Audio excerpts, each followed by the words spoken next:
Kisah menyayat hati dari korban tragedi tenggelamnya KLM Nurul Salsa dialami salah seorang penumpang bernama Siti Amang.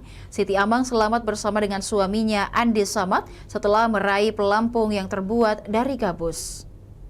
Wanita 47 tahun itu berjuang sekuat tenaga agar tetap berada di atas pelampung usai kapal kayu KLM Nurul Salsa tenggelam di laut sebelah barat Pulau Polasi, Kecamatan Bontosikuyu, Kabupaten Kepulauan Selayar. Ia menceritakan kisah selamat kepada Kapolres Kepulauan Selayar, AKBP Didit Imawan, saat menjalani perawatan di RSU Kayung Selayar pada Selasa 21 Juli 2026. Bahwa pasca tenggelam kapal yang mereka tumpangi, ia menaiki sebuah gabus milik kapal. Awalnya di atas gabus itu ia tak sendiri, ada suaminya Andi Samad dan 9 penumpang lainnya. Gelombang terus menghempas mereka dan tiupan angin cukup kencang. Hari pertama penumpang lain mulai kelelahan untuk bertahan hidup. Menjelang hari kedua, mengapung di tengah hempasan ombak setinggi 2 meter, penumpang lain mulai kelelahan hingga ada yang meninggal dunia.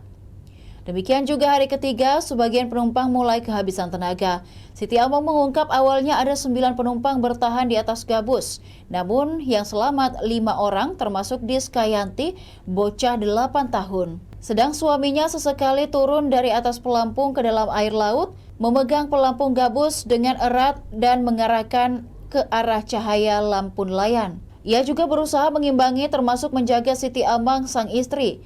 Ia juga mengungkap detik-detik terakhir Ibu Diska, Malida, meninggal di pelukan anaknya karena sudah tidak mampu bertahan.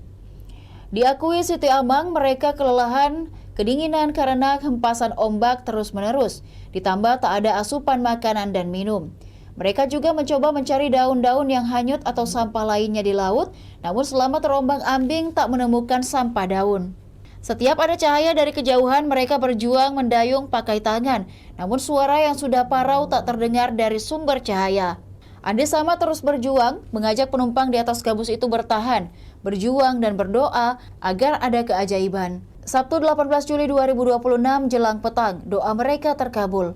Kapal nelayan asal Kecamatan Ujung Bulu, Kabupaten Bulukumba, Sinar Bato Angin 04 sedang melintas. Para ABK kapal nelayan milik Haji Ahmad itu melihat dari kejauhan. Tangan mereka melambai, suara terdengar kecil dari hempasan ombak dan angin kencang. ABK Sinar Bato Angin mengerahkan ujung perahu ke arah pelampung gabus Siti Amang. Sang ABK meminta bersabar kepada para korban, lalu mengangkut satu persatu ke dalam perahu mereka. Selanjutnya dievakuasi oleh tim SAR dalam kapal Basarnas Makassar KN Gamajaya. Hingga akhirnya kelimanya selamat dan kini menjalani perawatan di RSUD Kayung Selayar. Demikian Tribun Timur Hot News kali ini. Saksikan beragam berita menarik lainnya hanya di kanal YouTube dan Facebook Tribun Timur. Download Tribun X sekarang, menghadirkan lokal menjadi Indonesia.